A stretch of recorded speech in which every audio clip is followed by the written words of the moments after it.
సాక్షి అనుదిన మన్నా ద్వారా మీ అందరికీ శుభోదయం. నేటి యొక్క సూచన మాట యోబు గ్రంథము 8వ అధ్యాయము 6వ వచనం.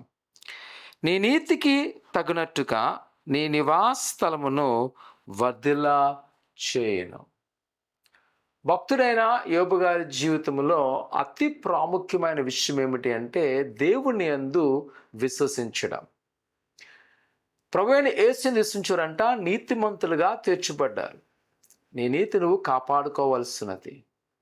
నేటి ఈ లోక ప్రయాణంలో దేవుడు ఏం చూస్తాడు మన దగ్గర నుంచి అంటే మనకు ఆస్తి పాస్తులను కాదు, మన బోగటలను కాదు, మనకున్న అధికారాన్ని కాదు, కానీ మనకున్న క్రీస్తు యందు విశ్వాసము. మనం ఏ విధంగా నీతిని కాపాడుకుంటున్నాం?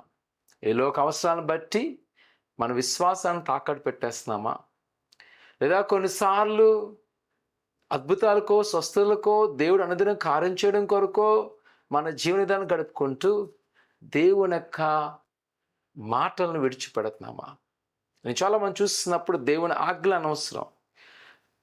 క్రీస్తు ఎరగని వారికి ద్వేషం ఉంటుంది, ఎరిగిన వారికి ద్వేషం ఉంటుంది. క్రీస్తు ఎరగని వారు ఇతరులు దూషిస్తున్నారు, ఎరిగిన వారు దూషిస్తున్నారు.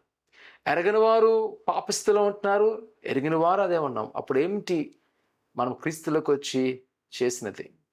దేవుని యొక్క వాక్యం చెప్తుంది, నీ నీతి నువ్వు కాపాడుకోవాల్సినది. ప్రభువైన యేసు యందు నీ విశ్వాసం నువ్వు కాపాడుకోవాల్సినది. ఈరోజు నా ప్రసంగమా దేవుని బంధకాలు విడుదల పొందడం ఎంతో మంచిది. ఒకవేళ ఈరోజు నువ్వు ఆశ ఎంతో కోరుకున్నావు, అదే సమయంలో ప్రభు దగ్గర అడుగు, అయ్యా నేను నీతిగా ఉండాలి, నా విశ్వాసాన్ని కాపాడుకోవాలి, నీకు అనుకూలంగా జీవించే ప్రభు అడుగు. ప్రభు నీకు సహాయం చేస్తాడు. ప్రార్థన చేసుకుందాం. పరిశుద్ధుడా దేవా, నీకున్నాను అయినా నీ వాక్యానుసారమైన జీవితాలు మాకు దయచేయండి. నీకు అనుకూలంగా జీవించుటకు మాకు సహాయం చేయండి. నీ అందు బలపట్టకు సహాయం చేయండి. నీలో నిలబడుతూ అయినా నువ్వు చెప్పిన ఆజ్ఞలు వింటూ పరిశీలించకు సహాయం చేస్తూ అయినా నువ్వు మా పట్ల ఏ చిత్తం కలవని నెరవేర్చండి. ఆయన ఈ లోక భోగాల కంటే నీ రాజ్య విస్తరణకు సహాయం చేయండి. పరలోక రాజు చేరే భాగ్యం మాకు దయచేస్తూ ఆయన మా నీతిని కాపాడుకునేలాగా మమ్మల్ని స్థిరపరచమని యేసు నామమున తండ్రి, ఆమేన్. ప్రభువుని నమ్ముకుంచండి, మన ఆత్మజీవితం కాపాడుకోండి. దేవుని యొక్క కొరకు సిద్ధింపచేయను గాక. ఆమేన్.